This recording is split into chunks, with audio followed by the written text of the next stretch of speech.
Las menopáusicas. ¡Uf! ¡Qué calor! Estamos con un invitado maravilloso que es el doctor Roberto Parra.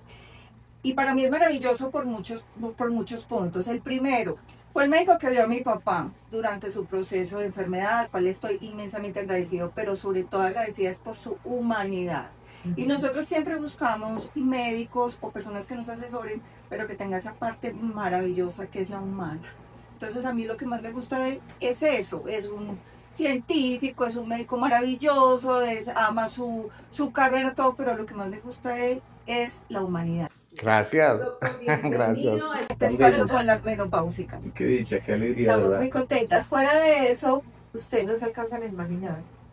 Tiene redes sociales y divertidísimas, explicando todo, como mejor dicho, así desgranadito. Y nos encanta. Nos eso. encanta, síganlo en sus redes porque es un creador de un contenido maravilloso, porque es un médico que llega realmente, no es el típico médico que se sienta y dice, bueno, está pasando esta cosa o esta otra y hagan tal otro. No, él lo explica de una manera que uno se queda enganchado. Me encanta, doctor. Gracias. Bueno, qué alegría, ¿cierto? Qué alegría el cariño que me expresa. Doctor, entremos ya en materia. ¿Cómo cambia el riesgo cardiovascular en las mujeres en la perimenopausia y en la menopausia? Aumenta. El riesgo aumenta. Las mujeres están protegidas en comparación con los hombres de su misma edad en el sentido cardiovascular gracias a ese ciclo hormonal reproductivo que las caracteriza, cuya manifestación más visible y evidente es la menstruación. Pero una vez acontece la perimenopausia y menopausia, hacia los 45 años y más, entonces ya la comparación entre cuarentonas, cuarentones, cincuentonas y cincuentones ya empiezan a igualar en riesgo a los hombres y con el tiempo incluso llegan a tener más riesgo cardiovascular, más riesgo de infarto de miocardio, más riesgo de hipertensión arterial, más riesgo de aterosclerosis, de hipercolesterolemia, que son las fuentes de todo ese problema del corazón. Doctor, pero entonces, ¿por qué? ¿A qué lleva eso? El bajón hormonal, ¿eso es lo que lleva a esta situación en la mujer? Exacto, es por la caída del nivel de estrógenos. Sucede que los estrógenos ayudan a que las arterias mantengan su elasticidad. Los estrógenos también ayudan a que se controle mejor la presión arterial y los estrógenos ayudan a que el perfil lipídico se mantenga bien, que el colesterol LDL, el colesterol malo, se mantenga atajado. Pero una vez se acaban los estrógenos, entonces progresa la rigidez arterial, hay una tendencia a progreso de resistencia a la insulina, un aumento de la presión arterial, una modificación del perfil lipídico con aumento del LDL. Es decir, es que hasta el cuerpo de la mujer cambia. Aumenta el acúmulo de grasa en el abdomen, la conformación, la silueta de la mujer cambia. Aumenta el acúmulo de grasa a nivel abdominal, lo cual a su vez dispara más el riesgo cardiovascular. Y todo esto entonces favorece que progresen la aterosclerosis, la hipertensión arterial y la enfermedad coronaria. Yo le hago una pregunta. Entonces, sí es importante hacerse uno terapia de reemplazo hormonal. Entonces dice uno, pues si es por la caída de las hormonas, sí, pongamos hormonas, sí, y listo. Sí. Pues no, qué triste desanimarlas. Resulta que inicialmente se pensó de esa manera tan sencilla. Si es por la caída de estrógenos, repongámoslos. repongamos estrógenos y progestágenos Claro. y listo. Pero se empezó a ver que en algunos grupos de pacientes estaba ocurriendo el efecto contrario. Estaba aumentando el riesgo de eventos trombóticos, el riesgo de infarto y también el riesgo de algunos cánceres, como el riesgo de cáncer de mama, de endometrio. Entonces, es lo que llamamos los médicos un efecto paradójico, un efecto en J o un efecto en U, que un tratamiento disminuye el riesgo y beneficia a algunas personas, pero en otras lo aumenta. Entonces la clave está en identificar cuáles son las personas que pueden beneficiarse del tratamiento, es decir, a quienes sí y a quienes no. Entonces, aclaro, el tratamiento hormonal en la menopausia fundamentalmente es para tratar los síntomas de la menopausia cuando son severos y podría brindar un efecto de protección cardiovascular en algunas pacientes, pero en otras definitivamente es inconveniente, está contraindicado. ¿En cuáles pacientes entonces dice usted que es favorable la Bien. terapia de reemplazo hormonal? Entonces, ¿En cuáles no? ¿a quiénes podría brindar protección cardiovascular el tratamiento hormonal? Primero, en la primera etapa de la menopausia, es decir, en los primeros 10 años. O sea que no conviene dar un tratamiento de suplencia hormonal más largo que eso. Y en pacientes que se consideren de bajo riesgo cardiovascular y que no tengan antecedentes, por ejemplo, de cáncer de endometrio, de cáncer de mama, en ellas mismas o en sus familias, en su familia cercana. Oh my goodness, o sea, ya quedamos claros. Tú ya en eso. estás descartada. O sea, yo estoy descartada de la terapia de reemplazo hormonal. Sí, ella está descartada. A mí sí me puede hacer. Ana María sí podría, pero si tuvieses una menopausia muy severa. si Ana no la tengo Y tan si severa. no la lograras mejorar con otras cosas, ¿no? Los síntomas con otras cosas. Entonces ahí viene la pregunta. Eso. Mi menopausia no ha sido una menopausia severa, ha sido una menopausia de 2-3 síntomas muy manejables. Pero entonces, ¿cómo entro yo ahí a analizar mi riesgo cardiovascular? Bueno, entonces se habían postulado algunas medidas como la circunferencia abdominal, el índice de masa corporal. La verdad es que una evaluación más completa hace acopio de mucha más información. Entonces, actualmente tenemos escalas de predicción de riesgo cardiovascular, unas más antiguas que otras. Está de las primeras la escala de Framingham.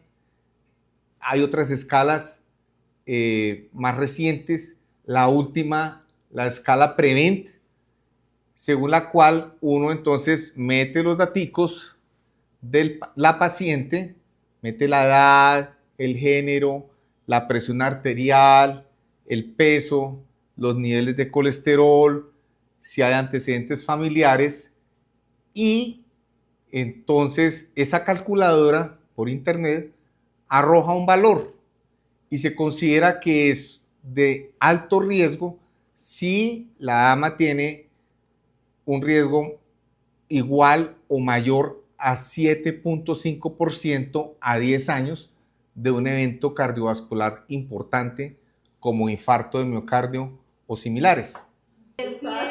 En conclusión, como todo en la medicina, hay que hacerlo de manera individualizada.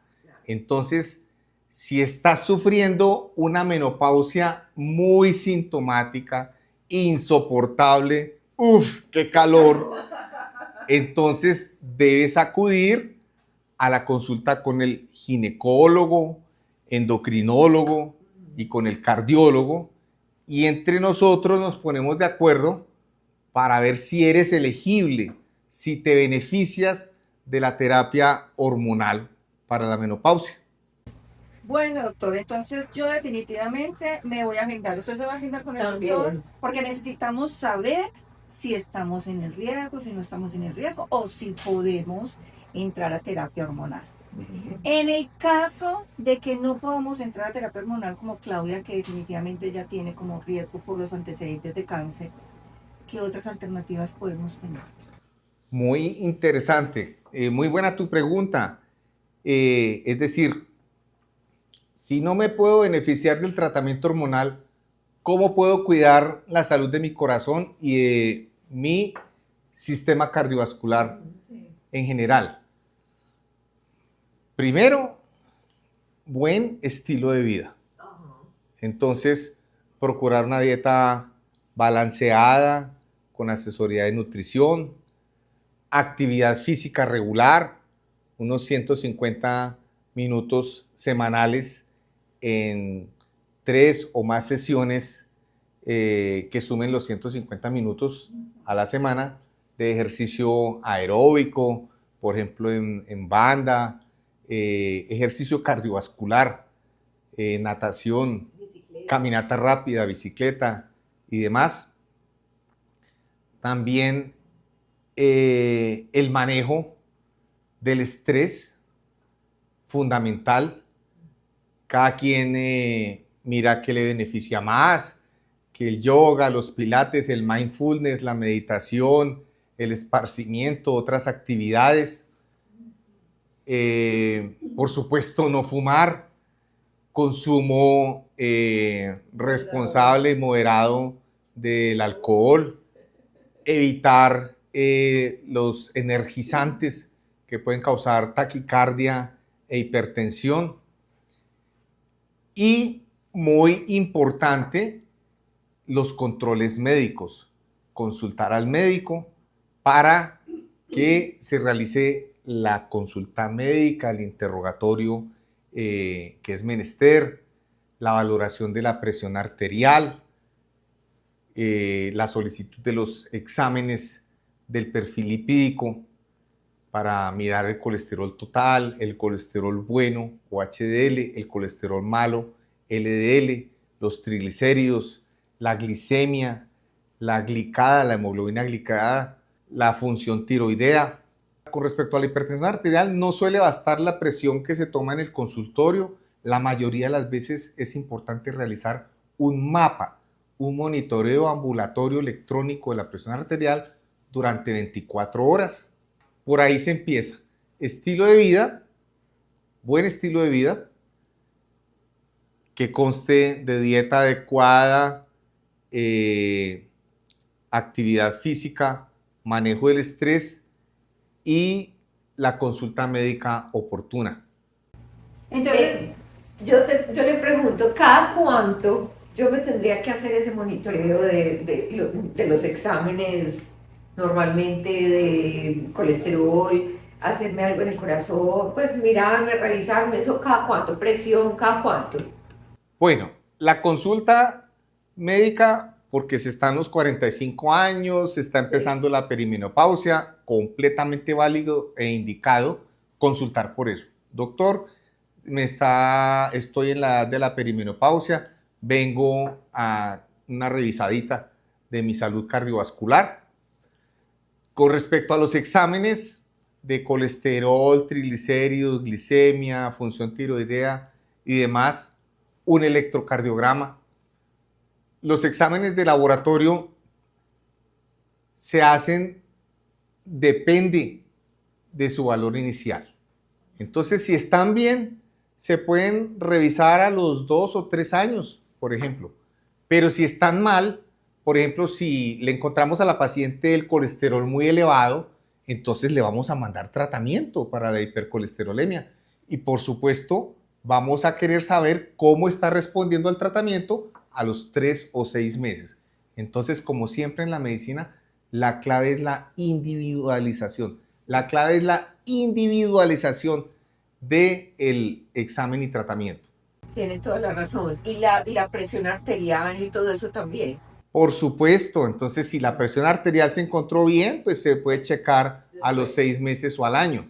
Pero si se encontró alta, entonces hay que empezar con el tratamiento no farmacológico y farmacológico. No farmacológico, lo de disminuir el consumo de sal, lo de aumentar la actividad física, lo de dormir bien, etc. Y farmacológico, los medicamentos antihipertensivos. Y entonces habrá que ver cómo sigue a los 3 meses, por ejemplo. Perfecto. Ay, yo hago una preguntita así por encimita. Habla mucho de la presión alta. Cuando la presión es baja, ¿también hay que tener mucho control o...? Qué interesante. Sí, puede ocurrir, aunque la tendencia en la perimenopausia y menopausia es a que la presión arterial suba, no falta a la paciente que de pronto empiece a manifestar o se le agudice si ya tenía la disautonomía, la presión bajita, los presíncopes, los síncopes. Entonces siempre hay que darle atención, porque la presión alta, pues ya sabemos el efecto dañino a largo plazo sobre el sistema cardiovascular, sobre los riñones, sobre el cerebro, pero la presión bajita, pues te puedes desmayar y te puedes traumatizar gravemente. Pero es grave igual que la alta. La comparación es difícil porque es diferente. La presión bajita realmente lo que suele ocasionar es mareo, malestar general, indisposición, postración, falta de energías y en casos severos síncope, es decir, pérdida súbita de la conciencia con caída, pérdida del tono postural y caída, lo que puede ocasionar pues un traumatismo que puede ser muy grave. Claro. Entonces yo creo que ahora me tienen que tomar la presión. Claro. Porque yo soy así. Ahora procede la evaluación. Que el desaliento no me provoca. ¿A tu presión es bajita? Pues a mí me han dicho que es bajita, La mía es pero baja, yo ya no sé. La mía es Ya baja. no sé. También para el diagnóstico de la hipotensión, el mapa es muy importante. Sí, La grabación de la presión arterial durante 24 horas. Perfecto. Ay, me encanta. Entonces, por ejemplo, yo tengo mi presión bajita, pero sé que hay como Un rango. droguitas que Ah, no droga. puedo tomar porque me tiran al piso. Sí. Entonces eso lo tengo yo claro, pero no entendía si también de alguna manera hay un riesgo cardiovascular con la presión Con la bajita. presión bajita. Entonces, También hay riesgo.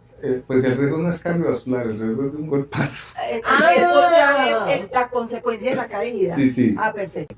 Entonces yo tengo una pregunta. ¿Cuándo pasamos a hacernos ecocardiograma, electrocardiograma y todos los Mapa. terminados en grama? Porque no me acuerdo los nombres y usted ahora nos va a aclarar. ¿Cuándo empezamos Bueno. a acudir a eso? Muy buena pregunta, claro. El electrocardiograma es mandatorio desde la primera consulta, porque nos puede indicar si hay alguna alteración del ritmo cardíaco o pueden haber ondas anormales que nos indiquen que hay isquemia miocárdica, por ejemplo. Entonces, el electrocardiograma hay que hacerlo desde el inicio. El ecocardiograma se hace si hay algo que nos indique que pueda haber una alteración estructural. Por ejemplo, la paciente es hipertensa, lleva tiempo lidiando con esa hipertensión, no ha habido un adecuado control. Podríamos pensar que de pronto el corazón se ha engrosado. Entonces, vale la pena hacer un ecocardiograma, que es una ecografía cardíaca, donde van a medir el grosor del corazón, donde van a mirar la función del corazón, para saber si la hipertensión le ha hecho mella a la estructura y función del corazón. Pero también si en el examen físico auscultamos un soplo, ¿no? Si oímos un soplo, ¿qué es un soplo? Es una turbulencia. En lugar de oír, oímos.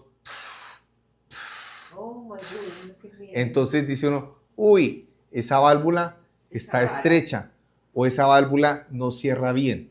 ¿Cómo va uno a constatar qué es lo que está pasando? Con un ecocardiograma. Entonces, ahí estaría indicado el ecocardiograma.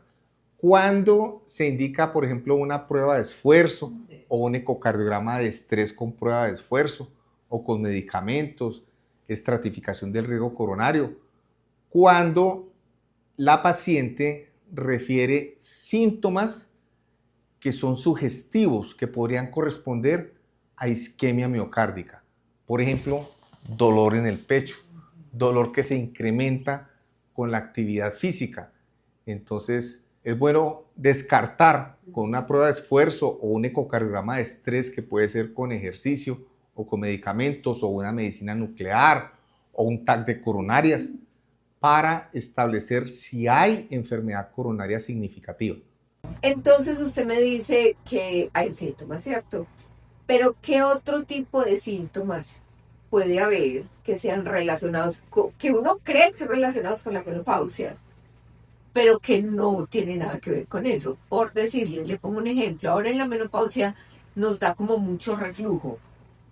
Es diferente como el sistema digestivo de uno, porque usted sabe que todo cambia.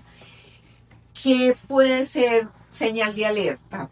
¿Qué diferencia hay entre los hombres y las mujeres en cuanto a esos síntomas? Muy importante. Uno de mis profesores de cardiología decía que la cardiología en las mujeres tenía tales particularidades que debiera existir la especialización en cardiología de la mujer. Ay, sería excelente, Sí, maravilloso. sí. La verdad es que los síntomas pueden ser muy diferentes y lamentablemente por eso no se le pone el debido cuidado a las mujeres muchas veces. Los síntomas, por ejemplo, de un infarto en una mujer suelen ser menos dramáticos que en los hombres. En los hombres puede dar el clásico dolor en el pecho, con aprisionamiento, que el paciente llega con la mano en el pecho con dolor, eso se llama el signo de Levine. El paciente que ingresa por urgencias así, hasta el portero dice, ahí llegó otro infartado. Pero una dama puede llegar con síntomas que ella misma atribuye a un problema gástrico, que es el reflujo, que es la gastritis. Entonces, muchas veces los síntomas son diferentes, menos intensos, menos manifiestos en las mujeres. Por eso la importancia de atenderlas integralmente, de darles la importancia debida y necesaria, que no pase que la mujer consulta, una dama consulta por un infarto y se va para la casa con una bilanta formulada y llegando a la casa pues sufre paro cardíaco. Entonces, ¿qué ha pasado? Entonces, es muy importante tener eso en cuenta, que los síntomas en las mujeres pueden ser más inespecíficos en un evento agudo como en un infarto, por ejemplo. ¿Qué síntomas sí son muy notorios en las mujeres? Las palpitaciones, las arritmias. Entonces ellas sí consultan angustiadas porque dicen, es que siento que el corazón me mueve la blusa, doctor. Es que el cuello me brinca. Es que siento que el corazón se me va a salir por la garganta. Eso sí, ellas muy ansiosas le relatan a uno eso. Y hay que interpretar que se están refiriendo muy probablemente a la presencia de una arritmia paroxística, o sea, una arritmia que se presenta por momentos. Entonces uno puede presentarse la arritmia, pero ¿en qué momento? ¿Cómo diferencia uno que puede ser una arritmia o que puede ser una ansiedad? ¿Hay alguna diferencia específica en el síntoma? Porque uno muchas veces tiene las personas que hemos sufrido de ansiedad, siempre decimos no morir, porque siento como el corazón que ya se salió, ya no va a volver. ¿Cómo diferencia uno que si es una arritmia o que es un ataque de ansiedad? Bueno, realmente por eso es importante siempre consultar, no les dé pena. No les dé pena ir a consultar pensando que es el corazón y que resulta que no, que es ansiedad. No, consulten tranquilas, es tarea nuestra, tarea de los médicos hacer un interrogatorio, una anamnesis, decimos nosotros, muy cuidadosa, un examen físico detallado para definir si es lo uno, lo otro o las dos cosas, pues porque es que uno puede estar con angina y por supuesto ansioso. Pues claro, dos cosas también. Claro, no son excluyentes, eso es lo más importante, es que no son excluyentes. Lo más importante es, Si se nos presenta ese síntoma, lo mejor es consultar con Siempre es mejor consultar. Porque las urgencias lo vuelven a uno con milanta. Sí. No, si un cuadro es muy agudo y muy severo, Sí. siempre es mejor ir por urgencias. Ok. Si el cuadro es grave, ustedes mismas se sienten muy mal, consulten por urgencias. Es nuestra responsabilidad discriminar una opción de las otras. Ok, porque supongamos en la menopausia y perimenopausia nos dan muchas palpitaciones. Sentimos mucho el corazón que se Se acelera. acelera. sofoco, la boca. Y el sofoco, el ahogo, entonces uno a veces piensa como que me está pasando algo, me estoy muriendo, no puedo respirar bien, el corazón acelerado, sudando, entonces uno ve todos esos síntomas y dice uno, me infarté. Ajá, eso es muy interesante, eso que has contado, Claudia. La verdad es que hay un solapamiento, puede haber un solapamiento. Puede haber síntomas de menopausia y síntomas cardíacos, uno sobre el otro. No son excluyentes. Nuevamente, es misión del médico y para eso hace acopio de lo que ha estudiado y de la experiencia que tiene para poder diferenciar cuándo se nota, cuándo se trata de una cosa, de la otra o de las dos, porque repito, no son excluyentes.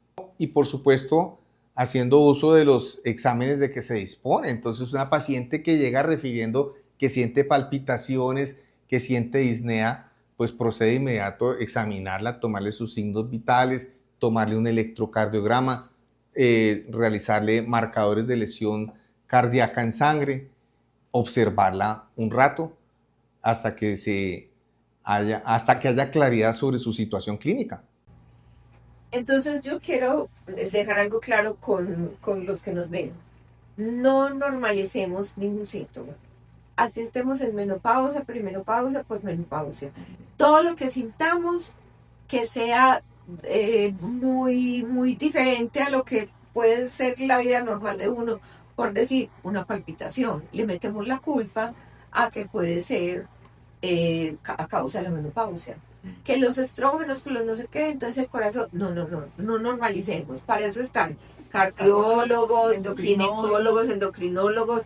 O sea, niñas, tengan en cuenta que siempre tienen que estar guiadas de los profesionales. Exacto, es que para eso estamos, para resolver las dudas, las inquietudes, las contingencias, las eventualidades, lo que se presente en la población a la que atendemos. Para eso estamos los médicos. Bueno, doctor, yo tengo una pregunta muy importante. Yo llevo 2 días sin dormir. ¿Cómo puede afectar la falta de sueño, que es en esta época de la menopausia? Desde la perimenopausia, menopausia y posmenopausia nos da mucho insomnio. ¿En qué nos puede afectar eso cardiovascularmente hablando? Muy importante tu pregunta. El sueño todos sabemos que es el periodo en el cual nuestro organismo y nuestro cerebro, muy importante, se reparan.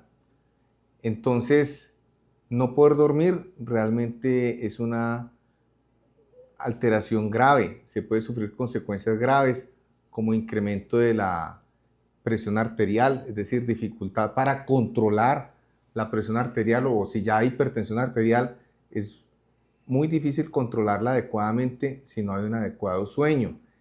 En las personas que no duermen bien, entonces también se dispara el riesgo cardiovascular. En estos casos, entonces es importante consultar al especialista. Ya hay especialistas en sueño también, los somnólogos, que suelen ser neurólogos, neumólogos, y ellos pueden mirar cuál es la alteración que se está sufriendo y cuál puede ser el tratamiento más idóneo para recuperar un sueño plácido y reparador. Pero ahora que mencionaste la palabra sueño, no es solo el insomnio, está el otro problema muy común y cada vez más conocido, más estudiado, que es la apnea del sueño, que es el no respirar adecuadamente cuando se está durmiendo, porque se colapsa la vía aérea y uno de sus síntomas o signos cardinales más importantes es el ronquido. Yo estoy Entonces, roncando. Muy importante saber. Despierta mi ronquido. Sí. Las dos en Bogotá nos despertábamos. Bueno, entonces muy importante hacer un diagnóstico y ver si lo que hay más que insomnio, de pronto Es más que apnea. insomnio, lo que hay es apnea y eso tiene un estudio y un tratamiento específico. Oh, por Dios. Para eso es muy importante hacer un polisomnograma, que es un estudio de sueño, es decir, eso se realiza en un laboratorio de sueño. En la clínica. Mientras, exacto, en un laboratorio o clínica de sueño, actualmente también esos exámenes se hacen a domicilio, los institutos que tienen los equipos necesarios pueden desplazar Maravilloso. a tu hogar los equipos y el personal para hacerte el estudio de sueño y establecer si tienes apnea y bueno, una vez hecho el diagnóstico poder plantear la solución. Uy, excelente. Porque la apnea de sueño incrementa la hipertensión arterial, hace difícil su control. Algo muy característico incluso del paciente con apnea del sueño es que está más hipertenso en la noche que durante el día. Es decir, dormir es tan estresante para esa persona que tiene la presión más alta de noche que de día y eso se averigua es con un polisomnograma. Entonces, aumenta la hipertensión arterial, sobre todo nocturna, aumenta el riesgo de arritmias cardíacas, algunas que pueden ser muy graves, aumenta, hablando de arritmias, el riesgo de fibrilación auricular, que es una arritmia que puede producir trombosis cerebral, aumenta el riesgo de infarto de miocardio. Entonces hay que pararle bolas a eso de que no estoy durmiendo bien o que ronco Dios demasiado santo. o que me despierto demasiado mientras duermo. Oh, por Dios. ¿Qué más? Aquí no, aquí no, No, ya, yo me ¿qué más le vamos a Las decir, mató. doctor? Ya nos Yo me mató. desmayé con esta información. No, pero todo de manera constructiva y hay que preocuparse pero sanamente. Yo caí como el Como chapulín chavo. Pero lo que está diciendo el doctor es muy cierto. Mi Sí. mamá hace muchos años que empezó con el problema de la presión alta, fue donde el cardiólogo le hizo un monitoreo de presión y se dieron cuenta que a mi mamá se le subía más la presión en la noche. Entonces le Siempre. tuvieron que mandar como una cosita que la calmara Sí, en la noche ajá, para ya. que ella pudiera dormir tranquila bueno. porque se le subía la presión Vea. impresionante en la noche. Entonces, ¿por qué? Yo no sé, será que en la noche pensaba más, no sé qué sería el cuento, pero se subía mucho. Como todas las cosas buenas deben tener segunda parte. Sí, sí, porque es que qué tema tan Hay interesante. mucho tema. Hay mucha tela para cortar todavía. Entonces, en una próxima edición de este programa que hemos realizado en colaboración, vamos a hablar de aspectos importantes como otros factores de riesgo cardiovascular en la mujer Sí. hacia la perimenopausia y menopausia, como son el manejo del estrés crónico, el síndrome metabólico. También queremos hablar sobre los remedios herbales y los suplementos tan de moda, sobre la actividad física, particularmente sobre los ejercicios benéficos para el sistema cardiovascular y los que ya no convienen por esta época. Claro. Ay, le agradecemos mucho. A Fue ustedes, espectacular, la información fue grandiosa. Salimos muy informadas, un poquito preocupadas Asustadas. nosotras. Claudia con sus preocupaciones propias, yo quedé súper preocupada por mi ronquido, así que Las dos roncamos. las dos nos Las dos despertamos roncamos. por el En ronquido. Bogotá nos despertamos. Muchas gracias. Esperamos que vean esto porque la información fue grandísima. Es primera vez que las dos estamos más calladitas y dejamos toda la información en manos del doctor. Dejamos por primera vez que el doctor habla. Hablar. buenísimo, bueno, si me dejaron hablar, muy Sí. bueno, Muchas gracias. como no me gusta. Muchas gracias, doctor. Y vamos para una segunda Segunda porque parte. estuvo Claro que sí. súper importante. Porque todo lo bueno tiene que tener segunda parte.